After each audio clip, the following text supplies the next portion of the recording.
Greetings everyone, this is SteamTeamRedubUK, CC Trainor-Ling, here to bring you another episode review from Season 5 of The Loud House. Today's episode is titled, In the Mick of Time. First we'll discuss the plot, and then my thoughts and critiques with my final score. So, let's get right into it. The episode begins with Luna talking to her bandmates about her supposed friendship with Mick Swagger. When Lenny mentions how the band for the upcoming school dance dropped out, and the Moon Goats can't fill in, those darn puddle problems, you know? Everyone suggests Luna ask Mick to perform. When she thinks her plan to get Mick to play has failed, she tries to impersonate him and lip sync to his music during the dance, but she accidentally ends up exposing herself. She confesses she couldn't deliver on her promise, but then the real Mick Swagger appears, having read Luna's pizza box letter after all, and they go on to perform a duet together as the good friends they were truly meant to be. Well, that concludes the plot of the episode, so now we come to my thoughts and critiques. After so many past instances where Luna has mostly been seen talking to her Mick Swagger poster and imagining him in thought bubbles, this is the third time where the two are officially seen together on screen. That is if you want to forget how their interaction in The Butterfly Effect never happened, because it didn't. I love how this episode made the most of past references to other episodes where Luna was in the lead role. For instance, the song Mick sings in For Bros About to Rock is once again performed in this episode, and we get a flashback to Luna's first concert where Mick Swagger pulls her on stage. There's also a nod to the moment they had in the episode House Music, albeit a little different in presentation. Luna said they bonded over breadsticks, but the original scene had them bonding over French fries, and his revelation to her happened at the family fun fair, not in the diner. I would talk about how Luna doesn't mention her encounter with Mick at the concert she attended in Sleuth or Consequences, but given what happened at that show, I can see why Luna wouldn't want to talk about it. We also see Chunk makes an appearance, so either this episode takes place before he went on tour in the episode Band Together, or he came back to Royal Woods once the tour was over. I mean, who else but some experienced roadie could have easily made their way backstage the way he and Luna did with something as simple as a very important pizza. Either way, Luna really tried her best to convince everyone she and Mick were the best of friends because technically, as far as the audience is concerned, she wasn't lying about meeting him face to face. Arguably, her talking so big about supposedly being besties with a famous rock star was her own undoing, and she did get what she initially deserved when she screwed up her own charade. Be honest with yourself. When you're singing a song with the lyrics, "Gotta be in two places at the same time," and that's literally what you're doing, you can't help but shake your head with amusement. But then the big moment she wasn't expecting finally happened, so now let's talk about the biggest positive of the episode. Even though Luna was the main star of the story, I have no problem saying Mick Swagger was the best character overall. Once again, he doesn't come off as one of those stereotypical celebrities who thinks he's above everyone like you'd normally see on other shows. Not only does he legitimately remember who Luna Loud is and greatly respects her, he genuinely wanted to perform at her school dance despite being on tour with his band. You have to admit that out of every #1 fan this guy has met during his 40-year career, the fact he would take the time out of his personal schedule to perform for this one girl in particular is downright amazing, and that warrants a lot of respect in my book.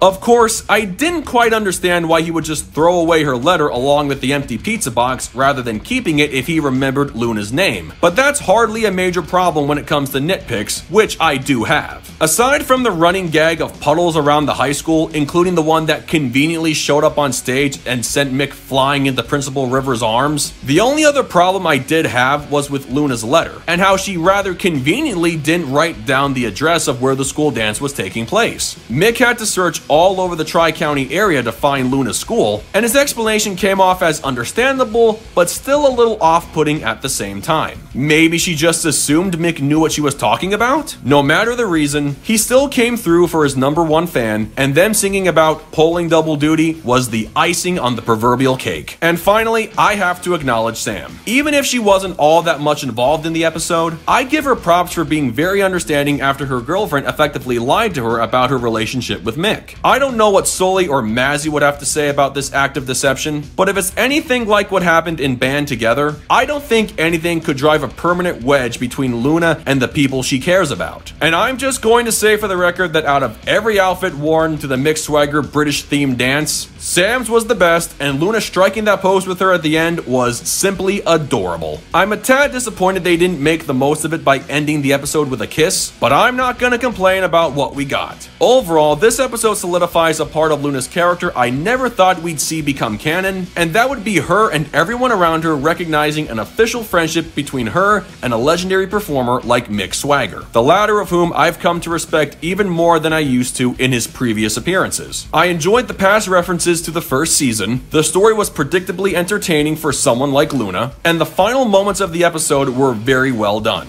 If you're willing to look past the puddle gag and the circumstances surrounding the pizza box letter, you'll definitely get your money's worth with this one. With that said, I give In the Mick of Time a 9.6 out of 10. Well folks, that concludes my review of In the Mick of Time. Now I'm curious to see where Luna's musical ambitions can go from here after cementing her friendship with her rock and roll idol. Could there be a future episode where she gets another chance to be famous after turning down her opportunity with Katie Crest and Doug and Michelle? We can only hope. So, as far as this episode goes, what did you guys think of it? Love it? Hate it? Something you would add? Change? Keep it as it is? Let me know in the comments below, and make sure to subscribe to this channel for the latest Loud House content. That's going to do it for me. I'll catch you guys for the next video, but until then, this is SteamTeamRedubUK, CC Trainor-Ling, signing off. Peace out, home slices.